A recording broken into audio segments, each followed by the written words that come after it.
माननीय रक्षा मंत्री जी के कुशल नेतृत्व में रक्षा मंत्रालय प्रधानमंत्री जी के आत्मनिर्भरता के सपने को साकार करने में प्रयासरत है।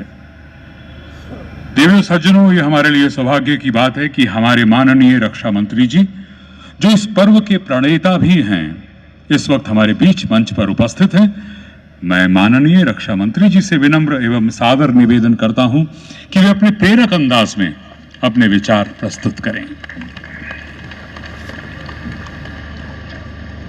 झांसी में विगत 3 दिनों से संपन्न हो रहे राष्ट्र रक्षा समर्पण पर्व जिनकी सोच, जिनकी काल्पनिक क्षमता का परिणाम है, ऐसे भारत के यशस्वी प्रधानमंत्री आदरणीय नरेंद्र मोदी जी और हमारी उत्तर प्रदेश की राज्यपाल माननीय आनंदीबेन पटेल और उत्तर प्रदेश के यशस्वी मुख्यमंत्री माननीय योगी आदित्यनाथ जी, हमारे रक्षा राज्य मंत्री श्री अजय भट्ट जी, हमारे राज्य मंत्री उत्तर प्रदेश सरकार श्री भानु प्रताप जी वर्मा, यहाँ क्षेत्रीय सांसद Shri Anurag ji Sharma, chief of defence staff general Bipin Rawat, naval chief admiral Karambir Singh और chief air marshal mister A B. Chaudhary, defence secretary Ajay Kumar और यहाँ मौजूद सभी सम्मानित देवियों एवं सज्जनों, सबसे पहले मैं भारत के यशस्वी प्रधानमंत्री नरेंद्र मोदी जी को इस कार्यक्रम में झांसी पधारने के लिए अपनी तरफ से हार्दिक धन्यवाद देता हूं, आभार व्यक्त करता हूं। आपकी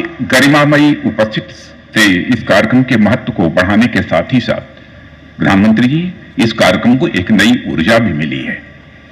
आज गुरु नानक जयंती का पर्व है। गुरु नानक देव जी ने समाज में सबकी भलाई के साथ साथ आडंबर अंधविश्वासों के खिलाफ भी आवाज उठाई थी। उन्होंने महिला पुरुष के बीच के भेदभाव को मिटाने की भी सीख दी और गुरु नानक जी के इस प्रकार पर मैं एक बार आप सभी को अपनी तरफ से हार्दिक बधाई भी देता हूं। यह दिन और भी महत्वपूर्ण हो जाता है क्योंकि आज पूरे देश में रानी लक्ष्मीबाई की जयंती मनाई जा रही है।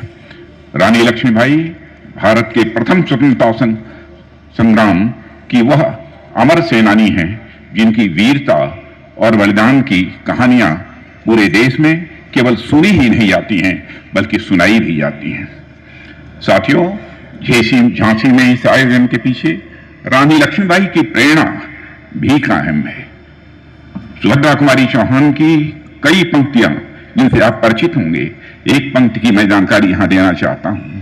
अभी उम्र केवल 23 की थी, अभी उम्र केवल 23 की थी, मधुज नहीं अवतारी थी, हमको जीवित करने आई बन स्वतंत्रता नारी थी, दिखा गई पथ सिखा गई हमको, जो सीख सिखानी थी, बुंदेले हर बोलों के मुंह, हमने सुनी कहानी थी, खूब लड़ी मर्दानी, वह झांसी वाली रानी थी।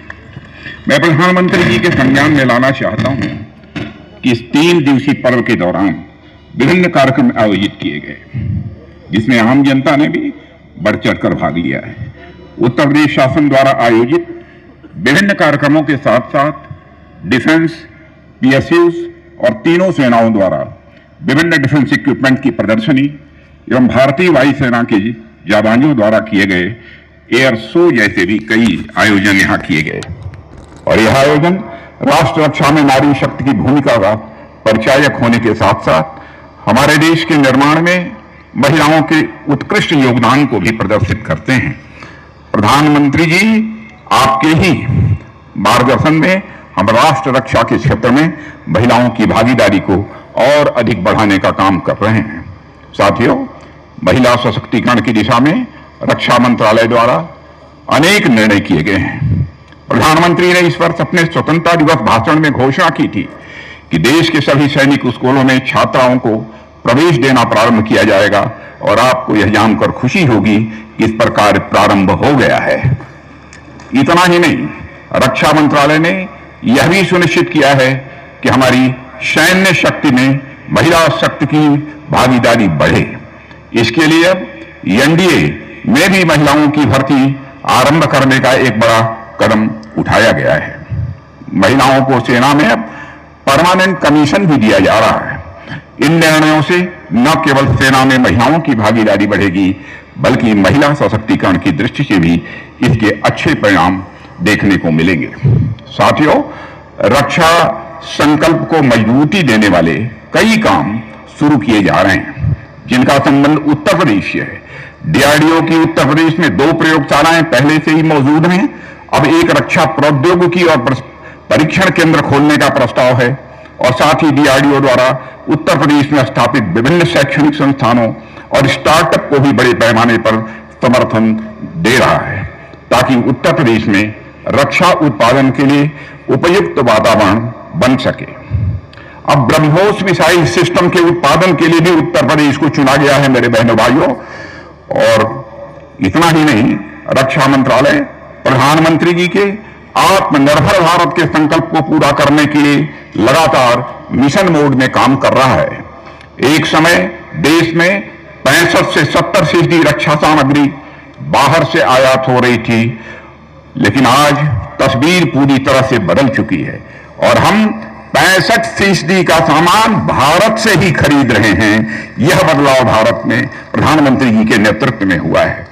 एक समय वह भी था जब भारत की दुनिया भर में गिनती सबसे बड़े रक्षा सामानों के आयातक देश के रूप में होती थी। अब भारत की गिनती दुनिया के निर्यातकों में होने लगी है और अब भारत लगभग 70 देशों में रक्षा उपकरण और सामान निर्यात कर रहा है। यह नए भारत की नई और बदलती हुई तस्वीर है। प्रधानमंत्री जी ने हमारे सामने 2024-25 तक $5 बिलियन यानी लगभग 35,000 करोड़ रुपए के रक्षा निर्यात का लक्ष्य रखा है। हम इस लक्ष्य को भी हासिल करके रहेंगे, मैं यह प्रधानमंत्री जी को आश्वस्त करना चाहता हूं। और प्रधानमंत्री जी, मैं आपकी मौजूदगी में यह विश्वास देश की जनता को दिलाना चाहता हूं कि वह दिन जल्द आएगा जब देश की रक्षा जरूरतों का 90% सामान मेड इन इंडिया होगा और इसमें कहीं दो मत नहीं है। और इस अवसर पर इससे ज्यादा कुछ न कहते हुए देश की रक्षा के प्रति अटूट संकल्प को पुनः व्यक्त करते हुए और पुनः आपकी उपस्थिति के लिए आभार व्यक्त करते हुए अपना निवेदन समाप्त करता हूं। आप सबको बहुत बहुत धन्यवाद। धन्यवाद माननीय रक्षा मंत्री जी, आपके प्रेरणात्मक शब्दों के लिए।